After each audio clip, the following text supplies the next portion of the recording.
You will see that in the other DVD. Again, Kusan, thank you.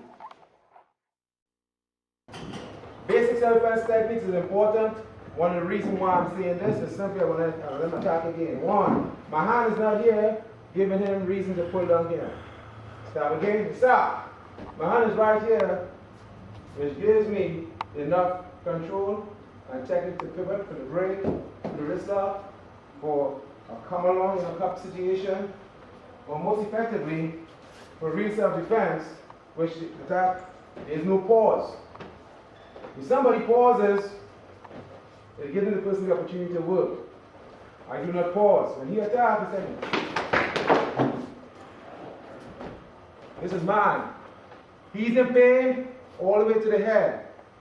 Reverse, I can break his neck, so I don't want to hit him straight down. I just want to tap him to knock some sense into him. Yeah? Okay. Over there. Use the same technique again. You want to break down some simpler basics. One, you are in a box, imaginary box. My objective is to bring him into my box. Stop. By bringing him into my box, I now have control of him. Twist kick. Oh, sorry for the groin.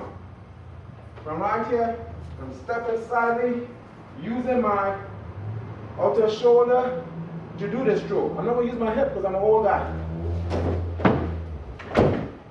Too bad. He attacked me the knife. We're going to talk about stopping towards the stomach. Again, take the path of least resistance. That means coming out of the way of him. Come on this side. So you can see it on this side. East! I'm stepping here. Because the wrist is weak, I'm going to control this technique by smacking his knuckles. The knife is gone. I want to walk down the road with him and show everybody how nice he is. From this position, just simply.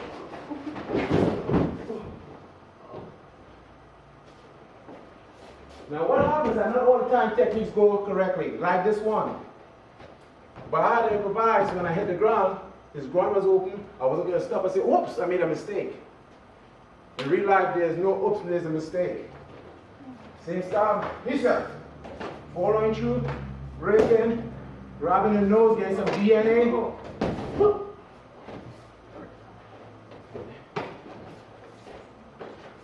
Yeah, sir. I want to control at all times the weapon, because the weapon is important to me. I'm using my lower to strike, eye scratches, back of the thigh, so I'm weakening this foundation. He's weak. He's not down at my size. I can do 1,050,000 techniques I want to, but you know what? I'm just going to leave him. Turn around, face me. This side. Knife. Notice that every time he strikes with a knife, I come on the outside. There's a reason for that. Go that direction. Aside. If I step on the inside, it's giving him too much of his uses against me. He has a foot, hand, elbow, head, everything against me. But if I'm on the outside, he has nothing. So we're going to take it this way. Stop again. He has nothing. He can't kick because I break his knee if he wants to.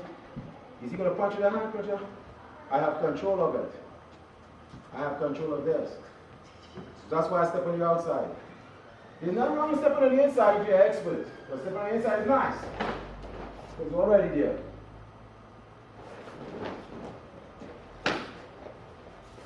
Yeah, stepping on the inside is nice if you know what you're doing. Notice I go for big muscles that allow him to walk, control, balance. So I want to destroy those things. Because if he has the ability to move and balance, he's going to take advantage of me. I'm destroying. Boom. When I hit him, what happens? Look at the body. It comes down.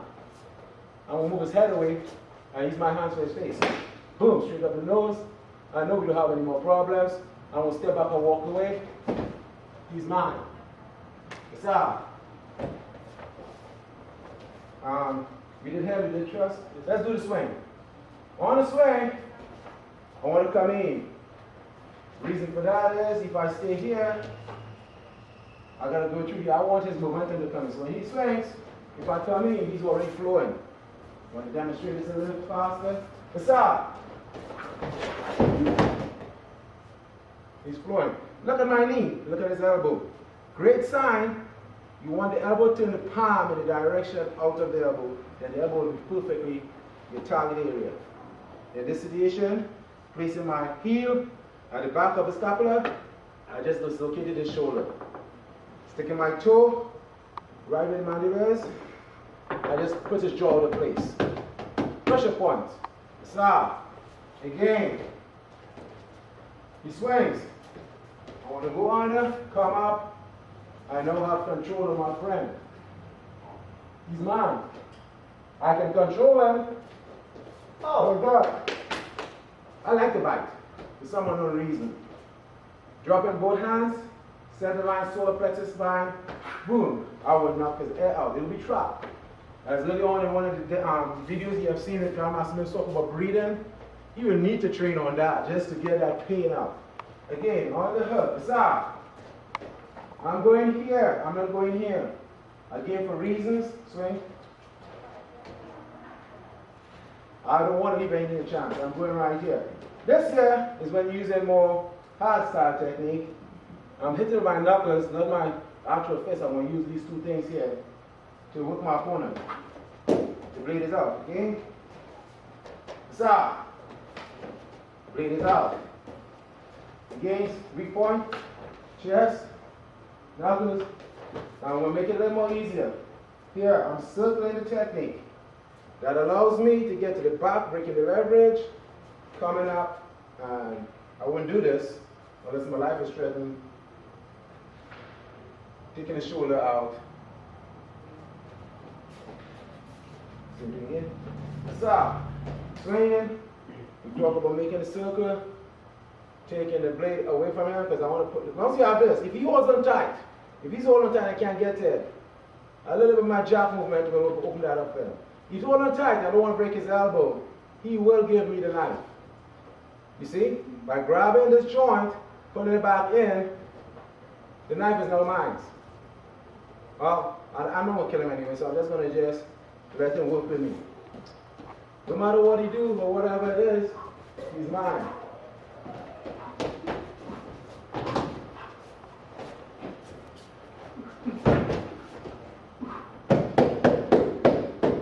Bad boy.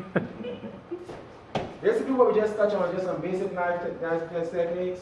The important thing about doing techniques is that you have to go to a school and continuously go over techniques. If you just do, stop, this one day, boom, and you don't practice, you're going to lose time and speed, accuracy, and the technique may look like, and you won't mess up. So you need to have an instructor go through some stuff for you.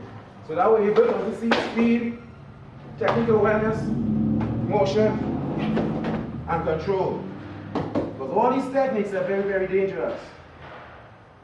His hip is broken if I apply pressure on it. His shoulder will be dislocated. His arm is strapped in this position. And I'm getting ready to do a knee switch, smashing his head. If it's a concrete, he's in problems. That's a okay, I'm going to run through real quick. I'll give you this. Couple sword techniques. I'm going to give him the live blade for one reason. Heel blade up. This is a rewrite blade. Put it down. I'm going to use the dog blade because what I'm about to show you is basic principles in Iai-do. In Iai-do, it's not like Kenjutsu, it's not like Kendo. Your blade do not touch another blade. For one simple reason. Your blade is an extension of you, your life, your spirit. He's getting forward, he's coming around to hit to my head. Stop! Stepping out again, out of the center line, right about here. And I'm going to explain that a little later, the different edges of the blade which he cut in. Cut his rib, stepping over, cut the back of his head, he has nothing to move with. Stop! Step back. He's coming to cut my head. East! Stepping up, arm out. Put it up to the throat, Coming back, stepping out, cutting the stomach open, down his spine. At this point in time, what I'm cutting with is actually 3/4 of the inch of the edge of the blade. If you try to cut on the blade, all you're going to do is slice in his back. In other words, tilt the camera, back the camera. If you try cutting like this, you have that much hitting the skin and the flesh. What I'm cutting with is the edge of this blade that is making 3/4 of an inch to inch depth of cutting his body. Alright. Like that. Again, cutting the head. And stop, stepping out. This angle of the body, I'm cutting out right over the arm, large artery. Boom. It's bleeding for me, switching over. Cutting his head off.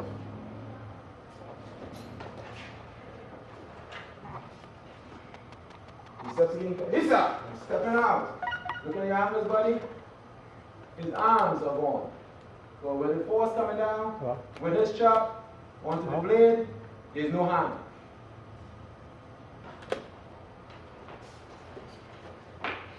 Again, as I explained to you all the way through in Iai-do, there's no blocking the sword. Slowly, slow. I can't do this. So that will destroy my blade. If I do like this blade will break my blade. So it will be flat edge, which is weak, against the straight edge coming down. Some swords will fold it 50, 60 times so that you can take the pressure of a regular straight blade block. Same principle of an egg. If the egg on the side, it can be crushed easily. If it's standing on it upside down, you have more force. In this case, you're using your body. So when it comes, by angling of the body, it takes you out of the range. I can do my X cut.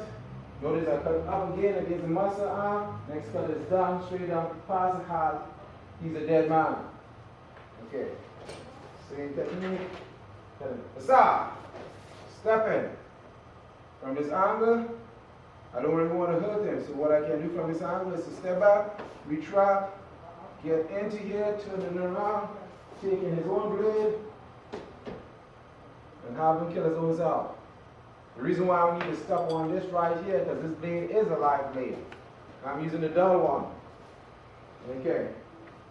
Thank you, sir. I will demonstrate for you Iai-do form.